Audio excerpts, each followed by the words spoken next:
Olá pessoal, estamos aqui com mais um Magia da Gestão e hoje viemos gravar aqui na Ecos. A Ecos é um laboratório de inovação, é também uma escola de Design Thinking, pioneira escola de Design Thinking no Brasil.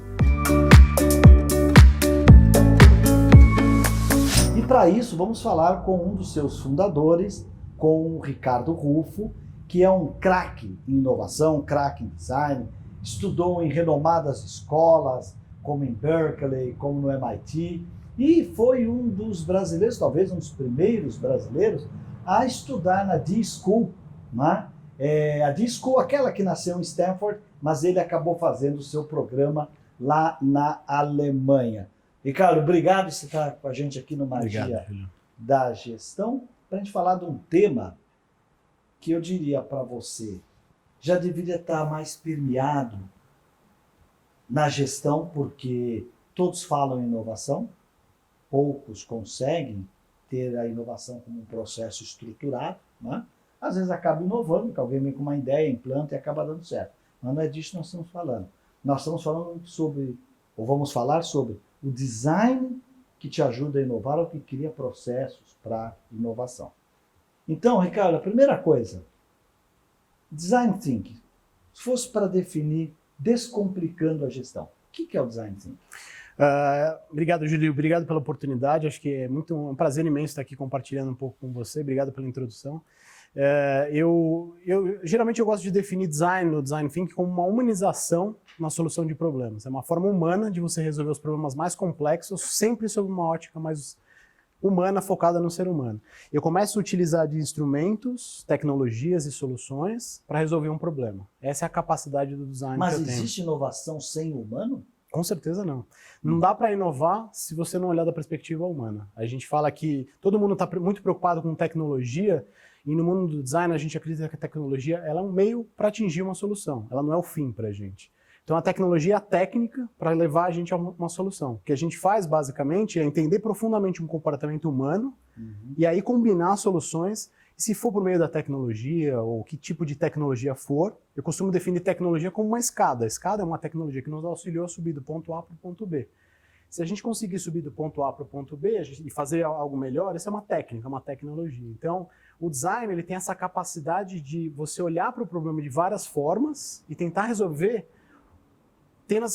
fazendo perguntas um pouco mais constantes, fazendo perguntas mais qualificadas antes de sair resolvendo o problema. E da onde nasce a ideia do design como processo de inovação? O design ele vem sendo estudado há muitos anos, o design thinking, né, como que hoje se fala muito do design thinking, mas o design ele foi estudado em duas correntes no mundo. Tem uma corrente que foi estudada lá atrás em Stanford, porque os engenheiros em Stanford estavam perdendo os seus engenheiros para a guerra na época, para o Japão, porque eles não queriam projetar armas e canhões, esse tipo de coisa, e o Japão começou a absorver esses engenheiros.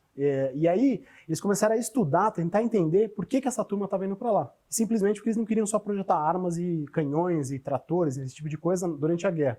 Queriam fazer carros. E aí foi a emergência de carros há 50 anos atrás no Japão.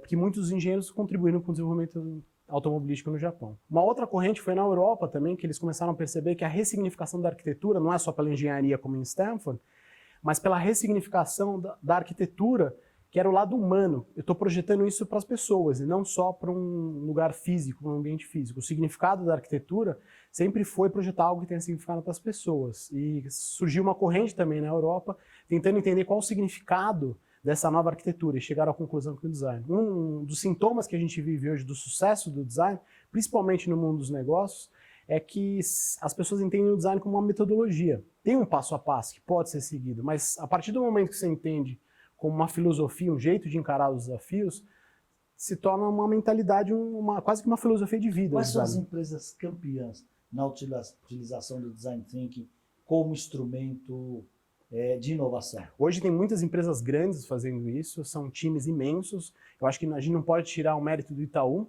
no Brasil, eles estão fazendo um trabalho incrível. São mais de quase 300 pessoas envolvidas e treinadas em Design Thinking.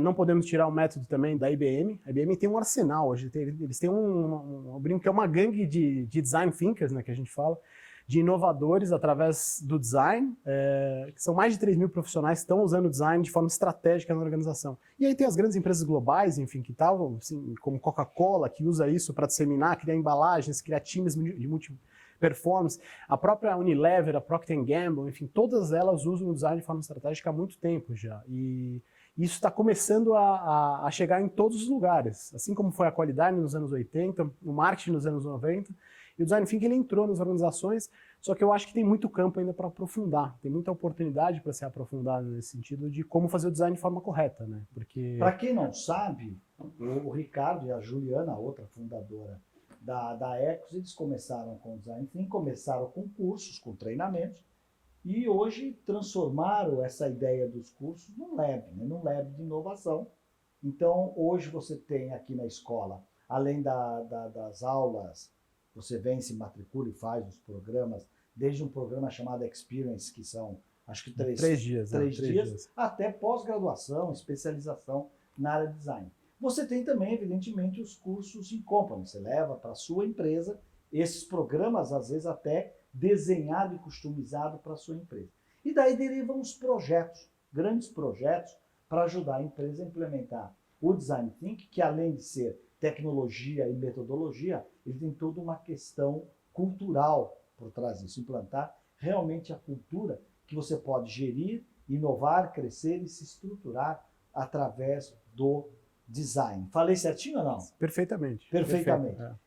E aí o que acontece? 10 anos de Ecos no Brasil e há 4 ou 5 anos, Ricardo e Juliana resolvem montar a Ecos na Austrália e a partir da Austrália trabalhar o imenso mercado do Sudeste Asiático. Como é que é essa experiência de Austrália e de mercado asiático? É muito engraçado porque eu brinco que tudo que eu aprendi, todas as relações que eu construí como empresário, enfim, como executivo da Ecos, você joga tudo fora, enfim, você tem que se tornar muito mais humilde, absorver muito mais, entrar num ambiente que você é totalmente desconhecido e aprender a absorver a cultura ao máximo. Quanto mais você absorver, o mais rápido você absorver, mais vantagem você vai ter lá na frente. São 3 anos já essa jornada que eu estou fora da operação de São Paulo hoje, eu estou na operação da Austrália, liderando a operação da Austrália, e estar em contato com a Austrália permitiu a gente ver o negócio do Brasil um pouco mais de longe, mas também conhecer um outro lado dessa região, né, do Sudeste Asiático, da própria Ásia em maneira geral, para expandir uma formação que a gente tem de design em outros mercados. Isso te torna muito mais humilde, te torna muito mais humano, porque você precisa entender as culturas, entender como levar, transcender o que você faz aqui para outros lugares, e aprender naturalmente como aplicar esse jeito de pensar em outras regiões. Recentemente a gente fez um projeto imenso que chama Google News Initiative, que é um projeto imenso sobre fomentar a qualidade do jornalismo nessa região. Foram 7 países. 7 países, enfim, passamos Taiwan, Singapura, Malásia, Mianmar, Austrália também a gente estava lá, enfim, são vários países super interessantes. E a gente levou não só a abordagem, a técnica, treinando essas empresas de mídia, junto com o Google, mas também levando projetos, construindo projetos, soluções. E o interessante é que você, para poder entregar esses 7 países, levou parte da sua equipe aqui do Brasil. Com certeza, então, essa é uma grande oportunidade. Uma grande oportunidade, as pessoas realmente preparadas. Falando então em pessoas, em gente, tem um perfil mais aproximado, mais preciso, para quem quer trabalhar inovação com Design Thinking? Minha pergunta é, o profissional de Design Thinking tem algumas características que são, digamos assim, mais importantes, mais relevantes? Sim, a principal característica que eu acho que eu acredito para um bom designer é ser curioso. Os curiosos eles se dão muito bem na profissão de design, porque naturalmente você precisa explorar os desafios que você recebe e como você vai questionar esses desafios. A curiosidade é o berço da inovação. O que a gente fala a primeira coisa é saber questionar as questões que vêm para você, mas de forma, tem que sustentar essas questões que você está trazendo, mas colocar o ser humano no centro do processo. Para quem que eu estou fazendo? Por que que eu estou fazendo? Como eu vou fazer isso? E a segunda coisa que a gente costuma dizer é a capacidade de fazer muito com pouco. O designer, ele não tem todos os recursos disponíveis, assim como na vida, a gente não tem todos os recursos disponíveis e a gente tem que, às vezes, hackear os processos. Eu conheço, enfim, gestores super bem qualificados, com acesso a recursos imensos de inovação, e eles têm que, mesmo assim, com recurso em mãos, com times em mãos, eles têm que hackear os processos, porque não é um processo simples de você construir soluções se for pelo processo tradicional. Então você sempre tem que usar da criatividade nesse processo. Então saber questionar as questões, olhar para o ser humano, ter essa capacidade de experimentação, de testar muito rápido, aprender com o processo de aprender fazendo, né, que a gente fala, e iterar muito rápido, always beta, né, que a gente fala sempre beta, é fundamental o processo para a mentalidade do design. As pessoas que têm um pouco mais de perfil em torno disso, eu acho que acaba tendo mais facilidade no processo de se tornando um perfil T, que a gente chama, que é, você tem a sua especialização, que é importantíssima, você não pode fugir disso, mas você tem a sua capacidade de transdisciplinar, de conectar com outras disciplinas. O que você está nos dizendo é que é possível ensinar a inovar. Com certeza. Sem dúvida. Depois de 35 mil alunos... 35 mil alunos já? Sim, em 10 anos? 9 anos, para ser mais preciso. 9 anos, 35 mil alunos. São 9 anos e quase 35 mil alunos que passaram por nós, desde dos cursos abertos, né, que a gente tem uma série de programas, como você falou, mas também o lado de in-company. A gente passou, várias das consultorias passaram por nós, vários dos grandes bancos passaram por aqui, levando essa mentalidade do design. Nossa premissa na Ecos é que a inovação só acontece a partir das pessoas. Não dá para eu construir a inovação, ambientes de inovação, se eu não preparar as pessoas antes. Isso foi um processo muito interessante, porque a gente começou com projetos inicialmente, a nossa empresa, e os projetos dificilmente eram implementados, ou eram implementados em parte, porque a mentalidade que criou esses projetos estava do lado de fora, não do lado de dentro da organização. E aí quando a gente levava o projeto para dentro do cliente, o cliente falava, tá, mas muito obrigado, mas quem criou isso não está aqui dentro. Como que eu faço? E aí começou um processo nosso até de amadurecimento de negócio, do tipo, a gente precisa levar a mentalidade, o jeito que a gente pensa, junto com a equipe. Então a gente brinca que hoje a gente não é uma consultoria tradicional, é quase que esse híbrido, escola, projetos, consultoria, enfim.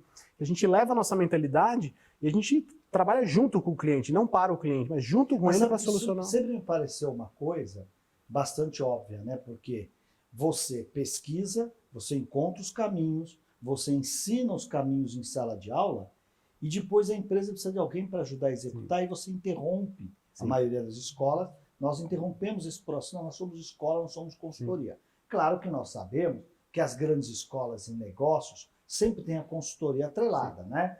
A FEA tem a FIA, não é verdade? A GV tem, não só a GV Júnior, como a GV Consulting, etc. Exato. Por quê? Porque realmente você cria uma expectativa legal. Adorei essa ideia. Sim. Como é que eu a implanto, né? Eu acho que isso é um fator também muito importante. E tem uma coisa muito interessante que as empresas da nova economia já perceberam que elas são grandes escolas. Elas podem ser grandes escolas. Tanto que várias das grandes empresas, como Facebook, por exemplo, eles não têm headquarter ou sede mais, como antigamente.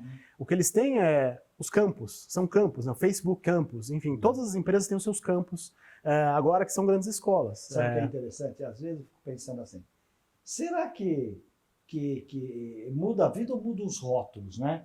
Porque o Peter Senge, há 30 anos, quando ele escreve a quinta disciplina, ele já fala isso, né? A escola que vira empresa, a empresa que vira escola. E a gente tem visto isso. Um monte de escolas que viraram empresa enche a sala de aula de alunos e, na verdade, a formação fica para trás. Mas você também vê muitas empresas que a sua preocupação com a atualização do conhecimento, a soma de saberes, a multidisciplinaridade, é tão forte que elas se transformam em verdadeiras escolas e, como você bem lembrou, né? Chamam então os seus escritórios não mais de prédios ou escritórios ou sedes e filiais, mas de campus, né? Muito bom. O que você diria para o jovem que está pensando em fazer um curso superior agora? O que ele deveria privilegiar na sua formação e por que ele deveria ser um designer? Hoje o design tem uma oportunidade, existe uma oportunidade no campo do design, algumas poucas escolas ainda no Brasil que oferecem isso, uma perspectiva mais estratégica, uma perspectiva mais, digamos, mais horizontal da compreensão do design, que a gente chama das 4 camadas do design. Quais são? Que a primeira camada que a gente fala, não é camada, mas é a primeira ordem do design, que é a parte gráfica, né? São os símbolos, são as imagens. Tem depois a camada que a gente chama de produtos, que é a produtização de artefatos. A terceira camada, que é a parte de interfaces, que são que a gente chama de UX, enfim, toda essa parte digital. E tem uma quarta camada, que é a camada de sistemas. Quando o bom designer entende a potência não só do gráfico de produto, da parte de UX, da experiência digital de serviços que você tem, que é intangível, né? Ela é tangível na hora que você toca, mas ela é invisível aos olhos. e entende a quarta camada, que é o sistema, ele se torna um designer muito bom, porque ele começa a entender. Quem entendeu isso muito bem é a Apple. A Apple tem a imagem, o símbolo, a marca é fenomenal, é incrível. O produto, o artefato é muito bom, acho que não precisamos discutir isso. A questão da interface, a plataforma Apple é incrível. O que é plataforma Apple hoje? Você tem os totalmente intuitiva. E a grande sacada da Apple foi quando eles travaram os consumidores e os produtores de aplicativos, tudo numa plataforma só eles controlavam. Então, a grande sacada da Apple foi controlar um ambiente, colocar todo mundo lá dentro, onde eu consumia aplicativos, mas eu tinha gente produzindo esses aplicativos. Quer dizer, eu não produzo nada, eu sou um meio para tentar, de certa forma, auxiliar a criação desses... É a própria ideia de plataforma. Exatamente, exatamente. Muito bom. Vocês sabem que, coincidentemente, esse final de semana, não sei porquê, eu assisti vídeo do Tom Kelly, porque eu me lembrei que nós, lá quando eu era HSM, nós trouxemos o Tom Kelly ao Brasil, quando ele ainda era Ideal e tudo mais tal. O irmão dele, o David Keller, né, que passou por uma aprovação muito grande, lutou contra um câncer, e nesse processo todo parece que ele resolveu trabalhar design de vida. Olha que coisa louca, né? Isso. Quer dizer, que jogou toda a experiência dele de design para poder ajudar as pessoas a como viver melhor. Ricardo, super obrigado. Obrigado, Júlio. O Ricardo, diretor, sócio, fundador da Ecos, e agora, com operação na Austrália, em Portugal, São Paulo e Rio de Janeiro, virou CEO global da Ecos. Olha só, quem disse que o Brasil também não exporta conhecimento e saber? Tem muita coisa boa, é que às vezes a gente não sabe. E a ideia aqui no Magia da Gestão é abrir as portas e dar publicidade a essas coisas boas do mundo dos negócios. Até o próximo Magia da Gestão. Se inscreva aqui embaixo, né? Olha aqui, já se inscreva, que aí você recebe com muito mais agilidade o sininho para você saber que nós estamos no ar, tá bom? Valeu, obrigado, Ricardo. Super obrigado. Obrigado, Júlio. Obrigado pela oportunidade.